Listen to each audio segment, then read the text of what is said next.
네, 영민한 투자 오늘은 김영민 매니저와 저 김증은이 함께합니다. 안녕하세요. 네, 반갑습니다. 네. 오랜만이에요. 그러니까요. 원년 멤버잖아요. 이 영민한 투자 저희가 만든 건데 생쇼에 뺏겼어요. 맞아요. 뭐라고 제가 하는지. 생쇼로 도망온 거죠. 그렇군요. 네. 하지만 생쇼 매니저님들과 함께 또 시너지 효과를 내고 있어서 네. 이 영민한 투자가 더 잘 되고 있다는 소식을 들었거든요. 네. 너무나 기분이 좋고 뿌듯합니다.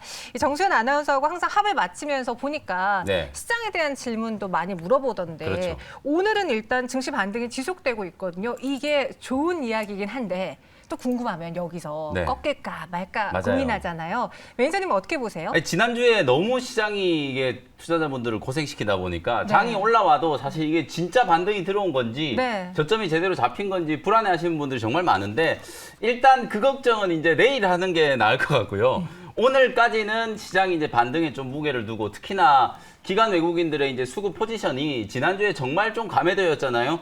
사실 미국 시장이 오늘 뭐 나스닥 지수도 신고가를 치고 S&P 500 지수도 신고가를 쳤는데 우리 국내 증시가 지난주에 빠진 걸 보면 결과론적인 얘기긴 하지만 너무 지나치게 좀 과도하게 하락을 했거든요. 매도가 이제 클라이막스 수급이 이제 매도 쪽으로 좀 쏠렸던 게 정점을 좀 지나고 있는 그런 단계이기 때문에 일단 수급적인 부분은 상당히 좀 빠르게 안정을 좀 찾았고 어제도 말씀드렸다시피 코스닥 지수는 1000포인트 지지 여부, 코스피 지수는 3100에서 3120포인트 지지 여부 여기가 지지되는 게 상당히 좀 중요하다고 말씀드렸잖아요. 근데 양대 지수가 오늘 그 구간들을 다 이쁘게 지금 지지력을 발휘를 해주고 있는 상황이기 때문에 일단 최악의 구간은 지났고 미국 시장에서 투자 심리가 좀 살아나고 있다는 거 아무리 우리나라가 신흥국 시장에 속해 있는 국가라고 하지만 너무나 많은 이제 변동성의 또 시장에 또 종목들도 같이 조금 주저앉은 종목들이 너무 많았었기 때문에 오늘까지는 일단 자율 반등이라고 생각을 하시면서 섹터를 가리지 않고 거의 대부분의 종목들 특히 지난주에 많이 빠졌던 종목들이 올라오잖아요. 오늘 시장의 가장 좀 큰 특징이 뭐냐면 네. 지난주까지는 되게 강했던 종목들 대표적으로 삼성 바이오로직스 같은 종목 있잖아요. 맞아요. 그 오늘 한 4, 5% 빠지더라고요. 조정받잖아요. 그리고 SK 바이오사이언스도 조정받죠. 그리고 또 지난주에 되게 강했던 종목이 크래프톤 같은 종목이거든요. 크래프톤이라든지 카카오뱅크 이런 종목들이 빠지고 대신에 오늘은 삼성전자라든지 SK하이닉스 같은 이런 종목들이 기술적인 반등을 좀 하고 있다는 거 그게 제가 봤을 때는 지금 시장의 가장 큰 변화다라는 생각이 좀 들거든요. 한마디로 얘기하면 뭐 키 맞추기 흐름일 수도 있는 거고 또 어떻게 얘기하면은 낙폭과대 종목에 대한 또 저점 매수가 시작된 거다라고 이해를 할 수도 있는 거니까 전체 시장 흐름이 좀 살아나고 있다라는 데 방점을 좀 두고 그 이후에 시장이 어떻게 될지는 다음에 고민하기로 하고 오늘까지는 일단 시장이 반등 들어오고 있다라는 거에 좀 여러분들 주안점을 좀 두시면서 대응 전략을 좀 세워보시면 좋을 것 같습니다. 일단은 앞으로 계속 상승할지 아닐지를 좀 판단하기보다는 오늘의 상승을 즐겨보자라고 하셨는데 네.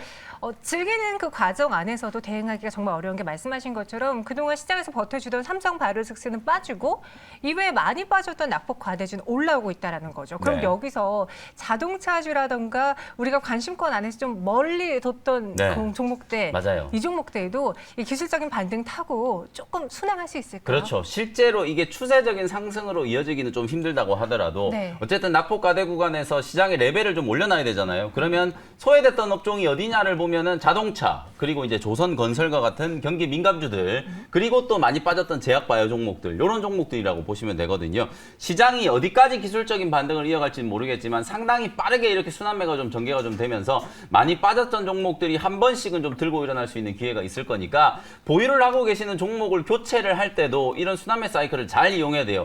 최저점에 그냥 내다 팔아버리면은 사실 너무 다음 종목을 매수하기가 좀 부담스러울 수밖에 없잖아요. 내가 들고 있는 종목이 한두 번 정도는 이 자율 반등을 해가지고 가격 만회가 좀 됐을 경우에 그때 이게 추세적인 상승이 좀 약하다 싶을 때는 종목 교체를 하고 더 들고 있어도 충분히 가격 회복이 좀 될 것 같다 싶은 종목은 단단하게 홀딩을 하시면서 가격 회복을 기다리는 그런 전략으로 지금 시장을 헤쳐나가시면 좋을 것 같습니다. 네, 우리 잘 버텨냈잖아요. 네. 코로나19 위기도 그 증시도 버텨냈잖아요. 그럼요. 이번 위기 못 버텨낼 리가 네, 없죠. 맞습니다. 그리고 우리 영민한 투자를 함께 하시면서 종목도 잘 고르셨을 텐데 네.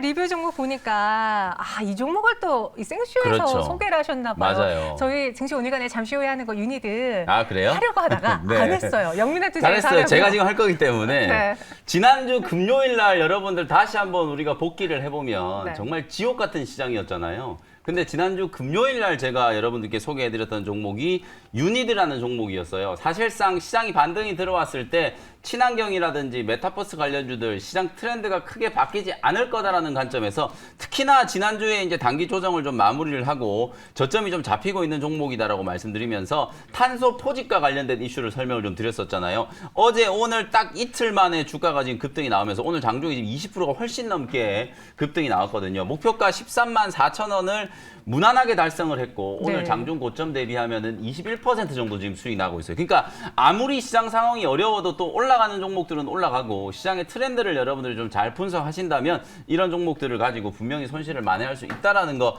자신감을 좀 가져보시면 좋을 것 같고요. 사실 유니드도 캠트로스라는 종목을 먼저 소개해드렸다가 이 종목이 워낙 좀 잘 가는 걸 보고 후속주로 제가 말씀드렸던 종목이잖아요. 오늘 캠트로스하고 유니드 두 종목이 같이 지금 움직이는 걸 보면 친환경 섹터, 2차전지 소재 종목들이 오늘 약간은 좀 주춤주춤하고 있는 그런 모습이잖아요. 뭐 코스모 화학이 장 초반에 급등을 하긴 했지만 대장주인 에코프로 BM이라든지 LNF, 첨보, 대주전자재료 이런 종목들 좀 쉬고 있는 모습인데 여전히 친환경과 관련된 섹터 쪽에 뭐 2차전지 쪽만 있는 게 아니라 탄소 포집이라든지 탄소 중립과 관련된 이슈 속에서 수혜를 받을 수 있는 종목들이 있기 때문에 그런 종목들은 빨리빨리 좀 여러분들이 캐치를 해내시고 가격 매력이 있는 종목이라면 포트에 한번 담아보는 것도 고려를 해보시는 게 좋을 것 같습니다. 네, 유니드 소개해드리고 나서 8월 20일에 소개해드렸는데요. 오늘장 급등과 함께 투자자들의 주목을 받고 있습니다. 21%씩 네. 잘 챙겨보겠고요.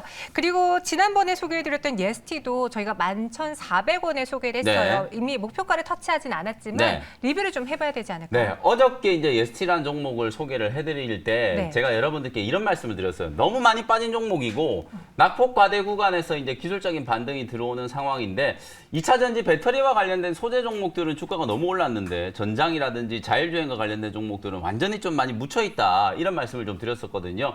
테슬라의 이제 배터리 데이도 AI 데이도 이제 끝이 났고 전장과 관련된 쪽 뭐 현대기아차뿐만 아니라 전 세계적으로 여전히 좀 관심을 좀 많이 갖고 있는 분야거든요. 가격적인 매력도 분명히 좀 있고 특히나 이제 어제 예스티를 제가 말씀드릴 때 투자 포인트 한 3가지 정도 말씀드렸는데 최근에 이 갤럭시 폴드 3 여러분들도 지금 이미 구매하신 분들도 좀 많다라는 얘기도 좀 들었고요. 사셨어요? 아니, 저는 사진 않았는데. 돈도 많은데. 네, 사진은 않았는데 지금 예약 구매도 되게 어렵다고 하더라고요. 네. 사실은 제가 광고 나오는 걸 보고 시제품을 보러 주말에 한번 갔었어요. 삼성이 이제 디지털 플라자에 시제품을 보러 갔었는데 갤럭시 Z 플립 3와 갤럭시 Z 폴드 3가 디자인이 일단 너무 잘 나왔다. 예뻐요. 네, 애플 유저들이 이제 주로 쓰는 게시판에서 어떤 얘기가 나오고 있냐면, 디자인만 놓고 보면 이제 애플을 뛰어넘었다. 나는 이제 애플에서 삼성 갤럭시 폴드로 갈아타겠다라고 얘기하는 사람들이 있을 정도로 그만큼 이제 디자인이 잘 나왔다는 거거든요. 사실 기능적인 측면에 있어서는 물론 뭐 소프트웨어 쪽은 애플 아이폰에 비해서 삼성전자가 아직까지는 생태계가 조금 부족하긴 하지만 하드웨어적인 어떤 기능에 있어서는 애플과 사실 견주어 봐도 전혀 이제 밀리지 않는 게 또 삼성전자가 만들어내는 스마트폰이거든요. 관건은 디자인이었는데 이번에 폴더블 스마트폰 이제 2개 기종이 디자인도 상당히 좀 잘 나왔고 가격도 조금 인하가 되면서 현실화가 좀 됐다. 그러면서 이제 이 폴더블 스마트폰과 관련된 수혜주들이 어저께 많이 주목을 받았었잖아요.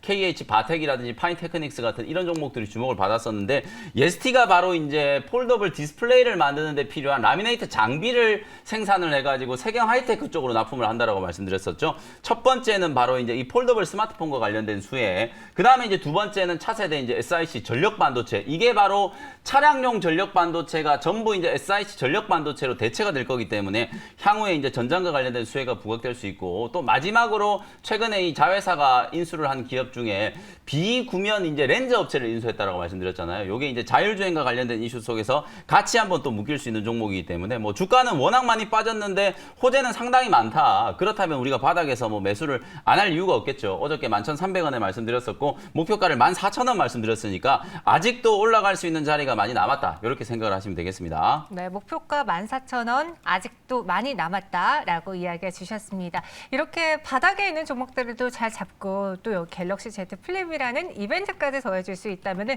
앞으로 무궁무진하게 상승할 수 있는 거잖아요. 전일 매수하신 예스티 우리가 다시 한번 리뷰해 드렸습니다. 그럼 영민한 투자에 또 꽂히죠. 상단이 적중했다고 하는데 만나보도록 할게요. 샵 2034 종목 사연으로 메시지 보내주시면 되고요. 오늘은 SK 바이오팜에 대한 질문이 왔는데 비중 30%고요. 12만 1,500원에 매수하셨다고 해요. 좀 아쉬운 게 네. SK 바이오사이언스도 고공행진을 하고 그렇죠. 그로 인해서 SK 케미칼까지 같이 올랐는데 맞아요. SK 바이오팜 너는 왜 안 가니? 너무 아쉬울 것 같아요. 맞아요. 아무래도 SK 말씀해 주셨던 것처럼 SK 바이오사이언스가 움직이고 SK 케미칼이 움직이니까 얘도 한번 올라가지 않을까 싶어서 이제 지난주에 매수를 하셨던 것 같아요. 가격을 딱 보니까 12만 원 초반대면 네. 지난주 중에 이제 매수가 좀 되셨을 거라고 보여지거든요. 근데 아쉽게 이제 주가는 좀 흘러내렸지만 결론적으로 좀 보유 의견을 좀 드리고 싶은 게 SK 바이오팜이 이제 엑스코플이 미국에서 이제 신약을 허가받았다라는 걸로 상장이 될 때부터 정말 좀 유명했었잖아요. 근데 그 미국에서 매출이 지금 꾸준하게 성장을 하고 있고 미국 시장뿐만 아니라 유럽이라든지 아시아 시장으로도 확대를 지금 하고 있다라는 그런 얘기들이 좀 나오고 있거든요. 지금 주가는 좀 무겁지만 사실 손절을 하기에는 너무 조금 아쉬운 자리라는 생각이 좀 들어서 단기간점으로는 13만 5천 원 정도 밴드를 좀 말씀드리고 중장기적으로는 한 15만 원 정도까지는 한번 기다려 볼 법하다. 제약바이오 종목들에 대한 투자 심리가 좀 살아나고 있기 때문에 어쨌든 낙폭과대 종목으로서 SK 바이오팜은 기사 회상의 가능성이 아직 좀 있지 않을까 이렇게 말씀을 좀 드리겠습니다. 네, SK 바이오팜 상담 도와드렸고요. 저희가 시간 관계상 오늘은 문자 사연 하나만 볼게요. 그럼 이제 DJ의 원샷 원킬 종목 들어볼 텐데요. 우리 김영민 DJ 어떤 네. 종목 갖고 오셨나요? 오늘 준비해온 종목은요. 25,350원에 인텍 플러스라는 종목을 신규 편입을 한번 해보도록 하겠습니다. 네. 사실 이제 주가가 지금 점심시간이 지나면서 조금 올라가지고 목표가는 제가 조금 이따가 좀 수정을 좀 해드리는 걸로 미리 좀 말씀을 좀 드리도록 하고요. 요 회사가 이제 어떤 일을 하는 회사인지를 간단하게 한번 설명드려 볼게요. 머신비전이라는 거 여러분들 많이 들어보셨을 거예요. 요 회사가 이제 주력으로 하는 게 머신비전 기술을 기반으로 2D, 3D 이제 외관을 검사하는 장비를 만들거든요. 2D, 3D로 외관을 검사하는 장비가 어디에 쓰일지 여러분들이 상상을 해보시면 정말 많은 분야에 이제 쓰일 수 있다라는 게 이제 떠오르실 수 있어요. 가장 대표적으로 외관을 검사한다라고 하니까 반도체 만들어 놓고 이게 제대로 작동하는지 외관 검사하는 거 반도체 쪽에 쓰일 수 있고 디스플레이 쪽에도 쓰일 수 있겠죠. 가장 기본적으로 반도체라든지 디스플레이 쪽에 쓰이기도 하고요. 또 하나가 요즘에 이제 뜨고 있는 2차 전지 쪽.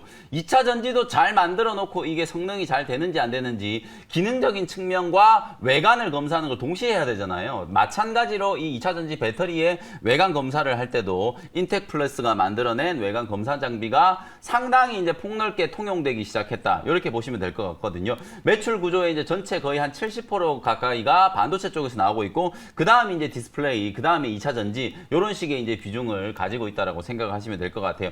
특히나 이제 초고난도의 광학 기술이 이제 필요한 장비이기 때문에 사실 만들고 싶어도 누구나 다 따라서 만들 수 있는 그런 장비들이 아니기 때문에 희소성적인 측면에 있어서도 인텍 플러스가 분명히 좀 각광을 받을 수 있는 그런 상황이고요. 반도체 쪽에서는 지금 160개 이상의 특허를 바탕으로 삼성전자라든지 IBM과 같은 이런 초우량 고객사들을 거느리고 있는 회사고요. 디스플레이도 마찬가지예요. 뭐 국내 LG 디스플레이, 삼성 디스플레이 모두 다 이제 고객사로 가지고 있고, 가장 중요한 건 요즘에 어쨌든 어떤 섹터든 간에 2차 전지하고 뭔가 좀 관계가 있다 그러면 재료가 이제 부각되는 게 훨씬 더 좀 강력하다라고 볼 수 있거든요. 아직까지 매출 비중이 그렇게 크진 않지만 향후에 이제 인텍 플러스가 만들어내는 외관 검사 장비가 2차 전지 배터리 쪽에서도 폭넓게 이제 통용이 좀 된다라고 했을 때는 사실상 매출의 어떤 볼륨도 좀 커질 수가 있고 사업 포트폴리오도 다양화가 될 수 있는 그런 장점이 있고요. 마지막으로 이제 사용될 수 있는 산업 분야가 뭐 반도체, 디스플레이, 2차 전지 배터리 이런 것만 있는 게 아니라 앞서 제가 뭐 ST 리뷰를 해드릴 때도 자율주행이라든지 전장이라든지 이런 것들을 말씀드렸는데, 인공지능이라든지 자율주행과 같은 시장에서도 폭넓게 통용될 수 있는 장비가 3D 외관 검사 장비다. 그래서 희소성을 가지고 있는 인텍 플러스를 주목을 한번 해보자. 이렇게 정리를 해드리고, 가격적으로 봤을 때 이 종목도 한 2주 가까이 단기 조정을 좀 거치다가 오늘 기술적인 반등이 조금 들어오고 있는 상태거든요. 25,000원 아래에서 샀으면 조금 더 좋았겠는데 네. 점심시간 이후에 일단 주가가 조금 올라와서 저는 현재가로 편입을 했는데, 만약에 오늘 장중에 조금 눌림목이 있다면 25,000원 아래에서 매수를 하시면 뭐 훨씬 더 좋은 눌림목 구간에서 공략을 한다라고 생각할 수 있을 것 같고요. 목표가를 조금만 수정할게요. 가격이 한 3, 4% 지금 올라와 버리기 있기 때문에 제가 원래는 28,000원 정도 제시해드리려고 그랬는데 목표가를 29,000원 정도로 일단은 1,000원 정도 조금 더 올려가지고 목표가 제시해드리고요. 손절 가격은 23,000원 정도로 말씀드리도록 하겠습니다. 네, 오늘 종목은 인텍플러스였습니다. 인텍플러스 목표 주가를 수정해서요 29,000원으로 올려드렸고요. 손절 가격은 23,000원입니다.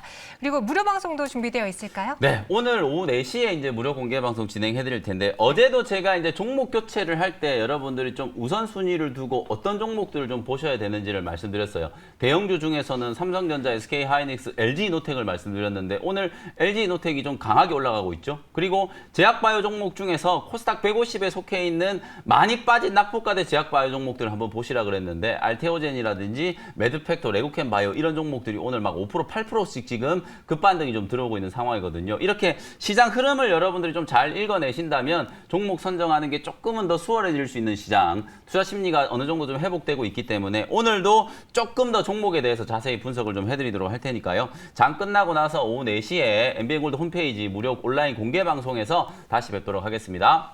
오늘 오후 4시에 무료 방송 또 김영미 매니저님을 또 만날 수 있는 시간이 있다고 네. 하니까요. 여러분들 많은 참여 부탁드리겠습니다.